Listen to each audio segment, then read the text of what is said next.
अमेरिकी राष्ट्रपति Donald Trump द्वारा भारत पर लगाए गए 50% टैरिफ से भारत अमेरिका संबंधों में आए तनाव के बीच चीन में देश के प्रधानमंत्री मोदी जी, रूसी राष्ट्रपति व्लादिमीर पुतिन और चीनी राष्ट्रपति शी जिनपिंग की मुलाकात पर दुनिया क्या सोच रही है।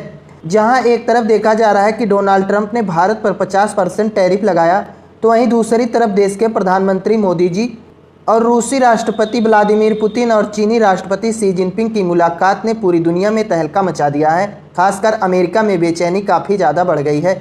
इन तीनों नेताओं के मिलने से पूरी दुनिया में क्या चर्चा चल रही है, आइए उसके बारे में देख लेते हैं। अमेरिकी अखबार न्यूयॉर्क टाइम्स के अनुसार शी जिनपिंग ने चीन की वैश्विक ताकत दिखाने के लिए शिखर सम्मेलन, परेड और इतिहास का इस्तेमाल किया।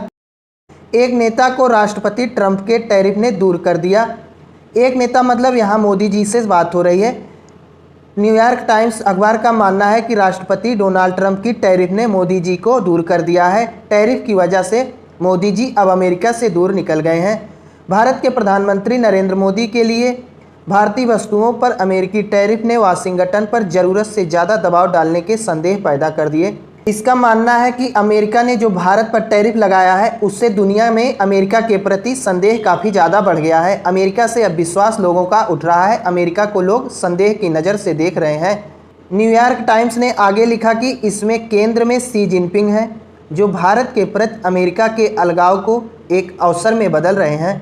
इसका मानना है कि भारत के प्रति जो अमेरिका का अलगाव हुआ है, उसे जो है शी जिनपिंग अब एक अवसर में बदलने का काम कर रहे हैं और पुतिन के साथ अपने लंबे गठबंधन को आगे बढ़ा रहे हैं। शी जिनपिंग के लिए इससे ज़्यादा अनुकूल समय शायद ही कोई रच सकता था। इस हफ्ते भारत और रूस के नेता चीन में एक शिखर सम्मेलन में उनके साथ शामिल हुए। न्यूयॉर्क टाइम्स का मानना है कि यह चीन के लिए बेहद अनुकूल समय है और चीन भी इसे पूरी तरीके से अपने अवसर में बदलने का पूरा प्रयास कर रहा है। तो वहीं दूसरी तरफ ब्रिटिश अखबार बीबीसी के अनुसार देखा जाए तो चीन और भारत ने प्रतिद्वंदी नहीं, भागीदार बनने का संकल्प लिया। अभी तक ऐसा देखा जाता था कि भारत और चीन एक दूसरे के प्रतिद्वंदी के रूप में कार्य करते थे, लेकिन अब प्रतिद्वंदी नहीं, भागीदार बनने का संकल्प ले रहे हैं। चीन और भारत के नेताओं का कहना है कि वर्षों के तनाव के बाद, जिसमें लंबे समय से चल रहा सीमा विवाद भी शामिल है, अब उनके बीच विश्वास गहरा रहा है। चीन के राष्ट्रपति शी जिनपिंग और भारतीय प्रधानमंत्री नरेंद्र मोदी ने बंदरगाह शहर तियानजिन में शंघाई सहयोग संगठन की बैठक से इतर मुलाकात की। बीबीसी ने आगे लिखते हुए कहा कि यह 7 वर्षों में मोदी की पहली चीन यात्रा है। शी ने मोदी से कहा, शी का मतलब यहाँ शी जिनपिंग, चीनी राष्ट्रपति शी जिनपिंग ने मोदी से कहा कि चीन और भारत को प्रतिद्वंदी नहीं बल्कि साझेदार होना चाहिए। चाइनी राष्ट्रपति शी जिनपिंग ने कहा कि चीन और भारत को प्रतिद्वंदी नहीं बल्कि साझेदार होना चाहिए, जबकि मोदी ने कहा कि अब उनके बीच शांति और स्थिरता का माहौल है। मोदी जी को लग रहा है कि अब हमारे बीच जो है शांति और स्थिरता बनी रहेगी, या इस समय जो शांति और स्थिरता है यह आगे भी बनी रहेगी, ऐसा हमारे देश के प्रधानमंत्री मोदी जी का मानना है। तो वहीं दूसरी तरफ चीनी राष्ट्रपति शी जिनपिंग का मानना है कि हमें प्रतिद्वंदी नहीं बल्कि साझेदार के रूप में कार्य करना चाहिए। चीन के सरकारी मीडिया ग्लोबल टाइम्स के अनुसार बहुध्रुवीय विश्व में चीन और भारत के बीच आपसी संपर्क बढ़ाना एक तर्कसंगत विकल्प है। यह 7 वर्षों के बाद भारतीय प्रधानमंत्री की पहली चीन यात्रा है, जो चीन भारत संबंधों में कूटनीतिक ठंडेपन के दौर से धीमी लेकिन स्थिर सुधार की ओर बदलाव का प्रतीक है।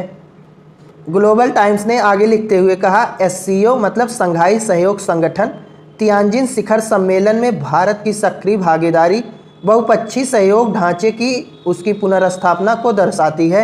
हाल के महीनों में कई घटनाक्रम हुए जिनमें हिमालयी सीमा पर सैनिकों द्वारा मिठाइयों का आदान प्रदान करने से लेकर दक्षिण पश्चिम चीन के शिजांग स्वायत्त क्षेत्र यानी तिब्बत में भारतीय तीर्थयात्रियों के मार्ग को फिर से शुरू करने और दोनों देशों के बीच सीधी उड़ान जल्द से जल्द फिर से शुरू करने की घोषणा तक, ये सभी संकेत देते हैं कि दोनों प्रमुख देश राजनयिक संबंधों की स्थापना कर रहे हैं। तो ऐसी स्थिति में ग्लोबल टाइम्स ने यह बताने का प्रयास किया कि पिछले कुछ वर्षों में चीन द्वारा भारत के प्रति किस प्रकार नरम रुख अपनाया गया, जैसे हिमालयी सीमा पर सैनिकों द्वारा मिठाइयों का आदान प्रदान किया गया और तिब्बत में जो हमारा धार्मिक स्थल है कैलाश मानसरोवर पर्वत, वहाँ पर जाने के लिए यात्रा शुरू की गई फिर से, जो बीच में बंद हो गई थी। उसके बाद अभी जो है चीन से सीधी उड़ानें बंद हैं, उसे भी शुरू करने की बात कर रहे हैं।